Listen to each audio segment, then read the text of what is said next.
Hello, and welcome to this second class in our series, Paul the Voyager. In this series, we're learning about the travels of Paul the Apostle's life, and joining with him on his journeys, we'll learn more about the world that he encountered and about this man who shared the gospel with so many himself. In this lesson, we'll be focusing on the early portion of Paul's life, the cities that he grew up in and knew from his younger years, and also those first travels in which he first began to proclaim the gospel after his experience with the risen Christ. And so thank you for joining with us today in this first voyage with Paul, that of his early years. Paul was born in the city of Tarsus. Paul is frequently known as Paul of Tarsus and is referenced as much through the scriptures, and he speaks of him as being from this city. He grew up and was raised in Jerusalem, and we don't know how long he stayed in Tarsus, but this was the city associated with his origins and certainly with his birth. Tarsus is a city located on the southeastern coast of modern-day Turkey. It was the capital of the ancient Roman province of Cilicia, and it was an important area of learning. The Roman geographer Strabo, in just a few decades before Paul's birth, described it as a place of advanced learning, exceeding other areas such as Athens and Alexandria in its philosophy and general education. It was highly prominent in this regard and was a fitting setting for exposing Paul at a very early age to indeed the most forward thoughts, the intellectual currents of the time. And it was here that he would likely have first gained a sense of the Greek mindset and the intellectual world with which he would engage deeply in his years of ministry. The city of Tarsus lies along the coastal plain running next to the Mediterranean Sea. This strip was perhaps 30 miles wide and was cultivated at the time and still is today. To the north are the fairly steep and rugged Taurus Mountains, which are easily seen from the city. And nearly directly north of the city is a natural pass known as the Cilician Gates. And through this mountain pass, by which one could access the interior of Asia Minor, many ancient armies traveled. And Paul himself likely passed through this same route when on his overland journeys and his second and his third missionary journeys, beginning into Asia Minor or modern-day Turkey. One interesting aspect of this region is in this mountainous terrain, it is home naturally to long-haired goats. And the hair of these long-haired goats has been used since ancient times and up until today for making tent covers. We know from the scriptures that Paul himself was a tent maker by trade, something that he picked up to support himself on the way. And these long-haired goats provided hair that was woven into a fabric called cilicium, a fairly durable, rough fabric that was appropriate for tent covers for several millennia now. Little is known about Paul's early years in Tarsus.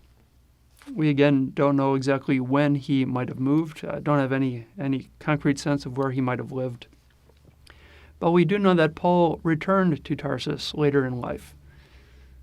After his experience of the risen Christ on his way to Damascus and spending a few years in the area of Arabia, he returned to Tarsus for approximately 5 years, and his time there is similarly shrouded in mystery. Whether it was a time of deepening prayer and study, whether it was a time of just getting his bearings or restarting his life, we're not entirely sure. However, we do know that not too many years after he leaves Tarsus, there is mention in Acts of believers in Cilicia, the region of which Tarsus is a capital. And Paul is charged with bringing news back to these believers in Tarsus. And so it seems likely that Paul was engaged in some capacity whether planting churches there or not, in all likelihood he was connected with a community there, and which was of enough number to be noted in the Scriptures. Tarsus today is a city of modern-day Turkey, of about 350,000 people. It lies in the same spot that it did anciently, alongside the river Cydnus and underneath the Taurus Mountains. And while little of the ancient city of Tarsus remains, as it's been buried over time by about 20 feet of silt, there are still traces of this ancient city that have been increasingly emerging through recent archaeological finds. Visitors to Tarsus today can still see St. Paul's Gate, which was not present in Paul's time, but which would have marked one of the three main gates to the city, a gate himself that Paul would have certainly known during his life there. There is also in existence St. Paul's Well that supposedly is a well that Paul himself used. While this is uncertain, the well does itself date back to Roman times, and so would have been likely in existence at the time of Paul himself.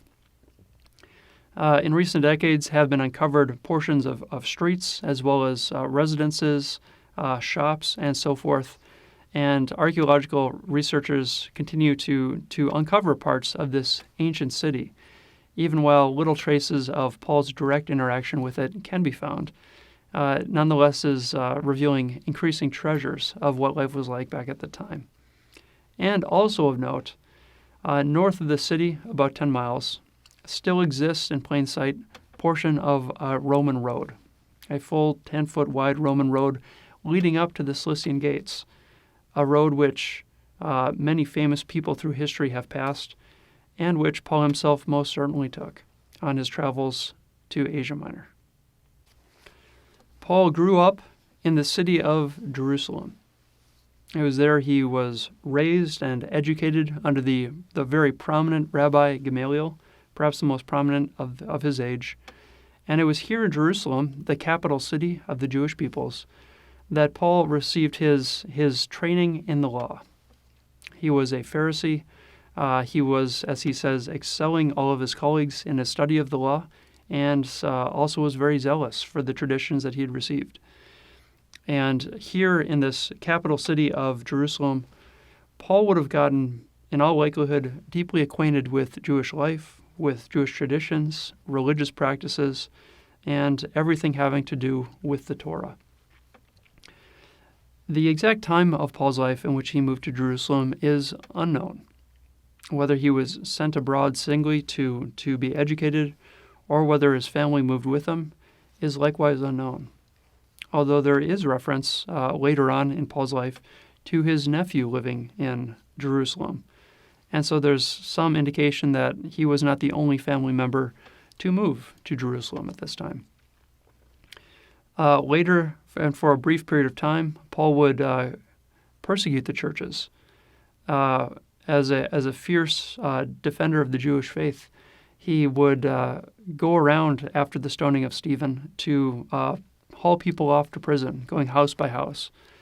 However, after his conversion, he would also spend a brief period of time proclaiming Christ risen here in Jerusalem and teaching in the synagogues, although his presence in Jerusalem became increasingly volatile and disturbing, and ultimately leading to his final arrest. It was not an altogether propitious place for him to do his ministry. Little is known of ancient Jerusalem in which Paul interacted, as he spent a comparatively brief period here in his adult life. There are few places that are directly associated with him, excepting, of course, the Jewish temple, where he himself, in all likelihood, participated in worship in his younger years, and where he was arrested for proclaiming Christ risen in his later years. We will be coming back to Jerusalem, as this will remain a central location for Paul, which he interacts with at several important portions of his life, and we'll be exploring some of the features of this holy city as we go. But for our purposes now, it is helpful simply to know that Paul was here educated, where he spent his formative years, and where he interacted as both a persecutor of the Christians and a proclaimer of the Christian faith alternately in his adult life. After the beginnings of the church on Pentecost and its growth within Jerusalem, Paul was fairly active persecuting Christians in and about Jerusalem. Not too long after, however, he requested to be sent to Damascus, another city about 150 miles away, to likewise imprison and quash the growing message of Jesus being raised. It is noteworthy that Paul would be traveling to Damascus. Damascus was not a Jewish city. Indeed, it was the capital of the ancient empire of Assyria and had been an opponent of Jerusalem and of the Israeli people for a long time. And while there was a substantial Jewish minority in the city of Damascus, it is surprising that even within a few or several years after Christ's resurrection, there was enough of a Christian population in a faraway city such as Damascus to warrant Paul's attention. Paul set out on this approximately 150-mile journey northeast of Jerusalem, which would have been a fairly challenging overland journey to make. It is here on the road to Damascus that Paul has his vivid experience of the risen Christ. As he is traveling, he sees a bright light and is thrown from his animal, and he hears a voice saying, "Paul, Paul, why do you persecute me?" Inquiring, the voice responds that he is Jesus and that he will show Paul what he will do for him in sharing the gospel.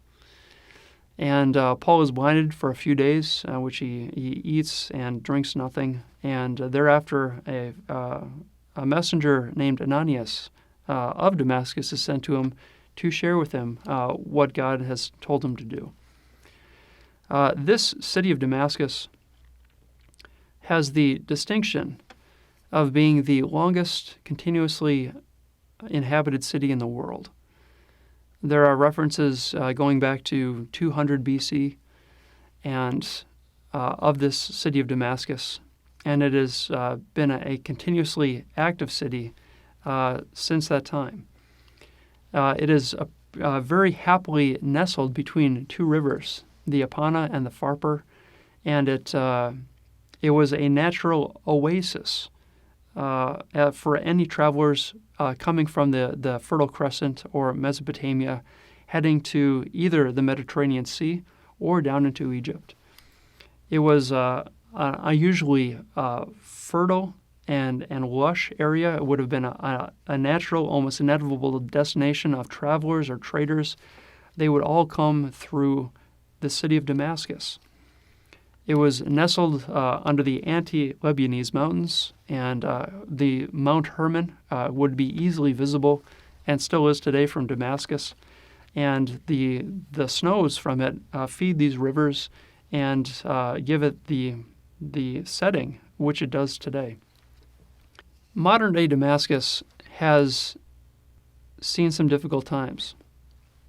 The once beautiful area has been largely developed, and little remains of the lush parks and canopies and trees and groves that was expected in the ancient times. Instead, it is largely a concrete urban environment, and the once beautiful rivers have been largely polluted at this point. Furthermore, since 2011, there has been an ongoing civil war, and a conflict that has taken the lives of approximately 500,000 people and displaced about 7.5 million more. And while this once very important city has stood for many millennia, it is now undergoing a very difficult time in its life. People wishing to visit Damascus, however, people may wish to wait a little while to do so, can find traces of Paul's interaction there. Although he was relatively briefly in the city of Damascus, there are still commemorations of his experiences there. leading up to the city now stands an Eastern Orthodox church that commemorates the place where he supposedly had his experience with the risen Christ. Within the city itself, one can find within the old city of Damascus the main street, which is known as State Street. This is the very same street that Paul himself stayed on while he was recovering from his experience with the risen Christ. And it is named as much in the book of Acts, this Straight Street. There is on Straight Street a house of Judas where Paul recovered, and there's also a house of Ananias, which was supposedly the house that Ananias, the messenger from God, lived. Now, it's uncertain whether either of these places are genuine, but the house of Ananias does go down several, 15 feet or so to an actual ancient house that would have been at the ancient city floor level, and does have indications of inhabitants from the 1st century BC. And so whether this was actually Ananias' house or not, it certainly is from that very same period from which Paul would have traveled to Damascus. Interestingly, after Paul's experience with the risen Christ, he began to proclaim Christ risen there in the city of Damascus, which itself created a bit of an uproar, the first of many that Paul caused. And he was persecuted, and plans for his capture were laid by the king of Damascus. However, he, getting wind of this, snuck out and was released down the city walls by a basket at nighttime. And traces of these city walls still remain, including some portions that were originally Roman. And so there can be visited today a portion of this wall down which Paul himself scaled in some capacity at that time.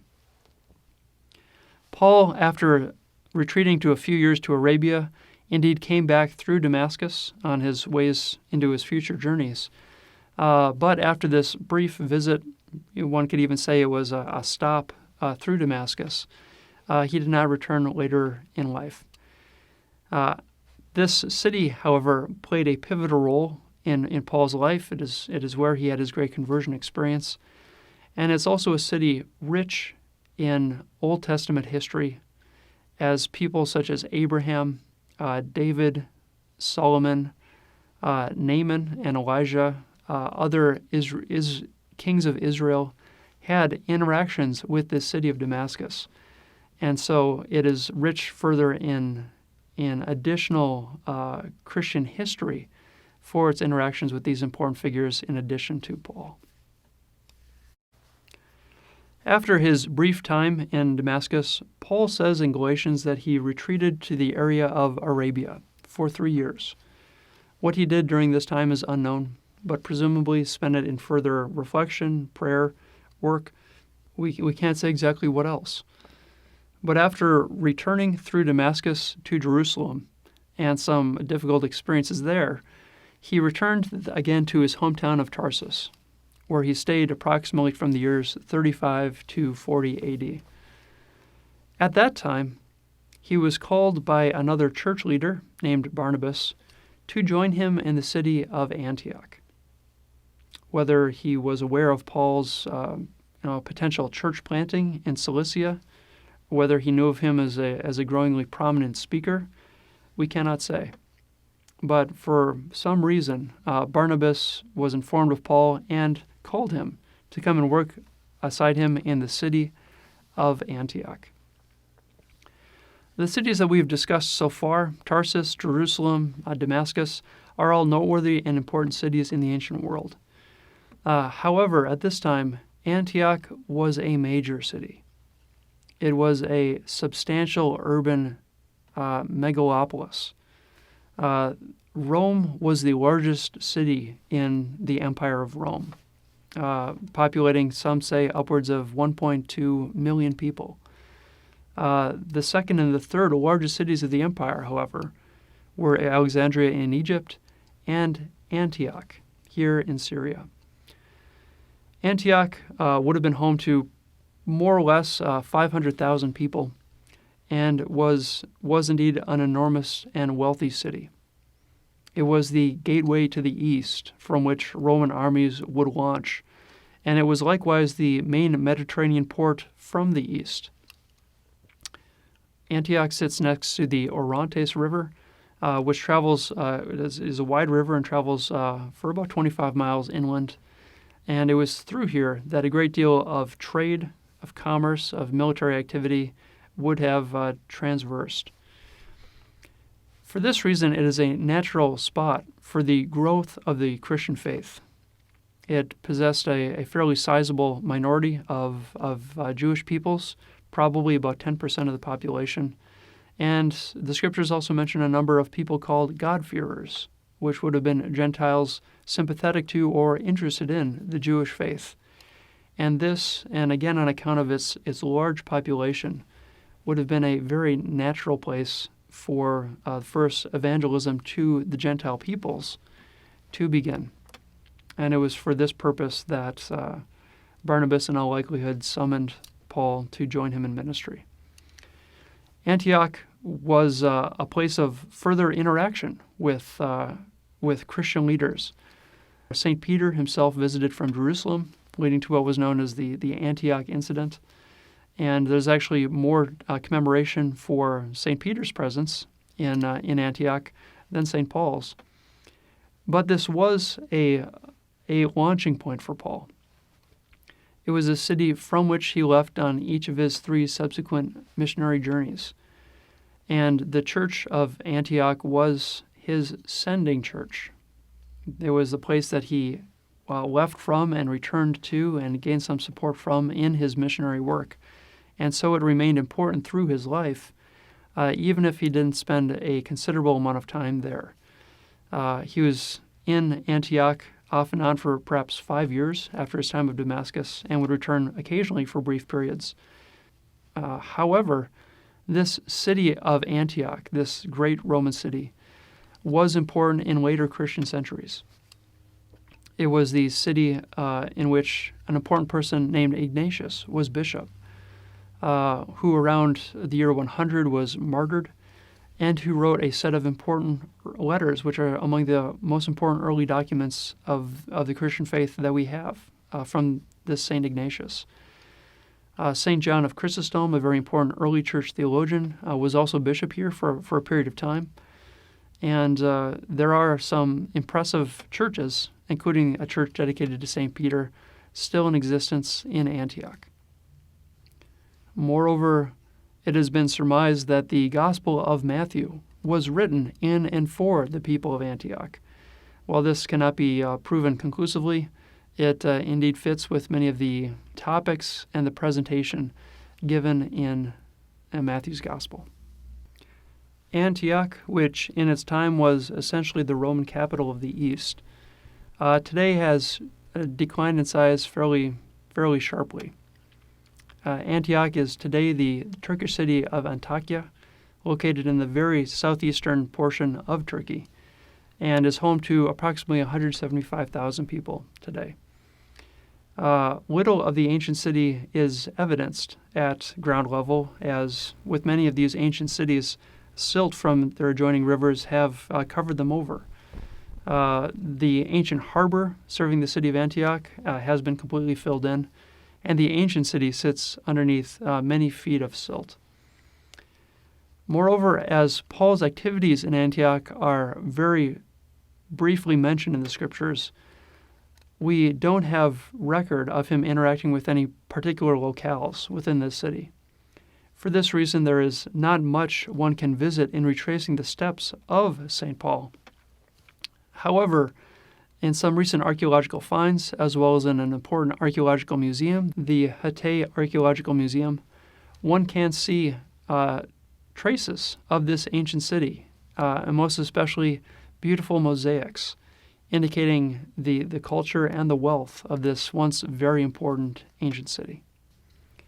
Paul will again visit Jerusalem in the year approximately 45 AD, rendering some aid during a time of famine. But it is from this final city of Antioch that Paul then launches on his large missionary journeys across the eastern Mediterranean world, planting churches, sharing the gospel, writing letters, and altogether traveling a great deal. In this second lesson, we've reviewed many of these places from Paul's early life, his formative years, as well as his first very important experiences in and sharing the Christian faith. And in our next lesson, we will actually go with him on his first missionary journey, carrying this gospel across Asia Minor. So I hope you'll join with us next week as we take off with Paul on his first steps in his real missionary work.